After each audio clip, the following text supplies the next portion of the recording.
नमस्कार जय जगन्नाथ मु शरद आपण शरद प्रिया लाइफस्टाइल को स्वागत। यहाँ हूँ नंदनकानन एंट्री गेट। आम कल नंदनकानन जाइलु बुलवाक। तो entry gate fast entry gate पड़े आप टिकेट काउंटर पड़ो। टिकेट काउंटर पर आप एंट्री करेंगे। तो एंट्री पर आम चलू नंदनकानन किंतु एंट्री गेट्रे मन रखी था। एंट्री गेट्रे फास्ट आपको सफारी मिलूँ गार्ड मिलूँ। आप भूल भी सफारी ने कहीं आम सफारी जदि ने सफारी ने 1.5 किलोमीटर चलिए तापर जा सफारी मिल कहीं से आम सफारी फास्ट नहीं गलु। सफारी नेला बेले आम बहुत टेंशन भी हो गलु कहीं सफारी नहीं फसीगलु। आम आपण मैंने केवे भूल भी सफारी ने चलिकी बुलिए बहुत किसी देखिपारे कि सफारी बुलिए एति कौन सफारी बाघ भालू जंतु मानू टे पाखरे देखिए किंतु चलिकी बुलिए टे डिस्टेंस देखिए कि भलसे देखिपारे। आम ठीक अच्छे सफारी नेलु। फास्ट आम चली चली गलु 1.5 किलोमीटर।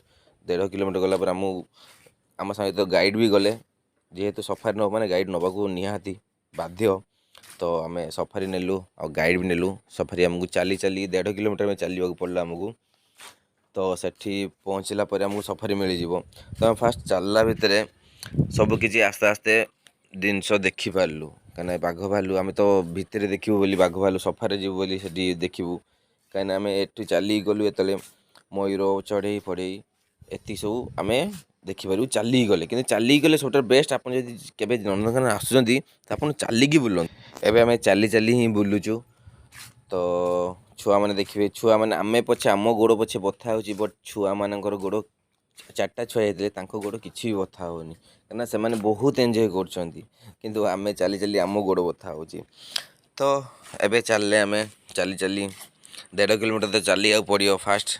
तो चलले आम पाखर गाइड थे देखिए यहाँ फास्ट हेले शागुना देखिए बहुत माने बड़ शागुनाटे जेहेतु आम ओडिशा भी अच्छी किंतु एते बड़ नहीं किंतु या भितर बहुत बड़ शागुनाटे आम काली फास्ट टाइम देखिलु। एते बड़ शागुनाटे छुआ मैंने खुशी हो गले। मु भी फास्ट टाइम देखिली एते बड़ शागुनाटे कहीं एते बड़ शागुना मुझे केवे देखी नी। तो फास्ट टाइम पर शागुना देखिली। तो देखिए छुआ मैंने केते सुंदर माने किए जाई भितर पलाउं हाथ धरियापाई किंतु जेहेतु तांकर जाली दिखाई सेमती किसी सबुआडे बारिकेड अच्छी कहीं धरी पारे। तो आम बुलला भितर आम गोड़ भी बथा हो गलानी तापर शोष भी बहुत जोर लगे। चलो ये हेले मो भौणी आउ मो मिसेस आ मो भौणीर ननद 3 जन। तो सबुठू सुंदर भीतर थिले ये 3 जन मेकअप रे। हाँ आम तो सब खरार माने मो मेकअप तो अलरेडी किसी नहीं नथिलु। तो खरार पूरा झाड़ नाल हो गलुनी। तो सी 3 जन लेडी पूरा फुल मेकअप थिले। तो ये चलला कि बाट गलु गलापर तापर आसिक आम पहुँचलु जो मयूर जो व्हाइट मयूर अच्छी। मुझे व्हाइट मयूर के देखी नी फास्ट टाइम व्हाइट मयूर देखिली ये फास्ट टाइम कहीं एत जिन मुझे देखा मिले जेहेतु नंदनकानन सब जिन देखा मिले। आम अलग मयूर देखीचु किंतु व्हाइट मयूर के देखी नी। तो से गाइड जो थिला से व्हाइट मयूर ना कहले कौन परी परी बोल से ना कहले देखी पारती केते सुंदर भाया है भितर। तो यहीटा आमर मयूर फास्ट आमको अलग गोटे कौन देखेले।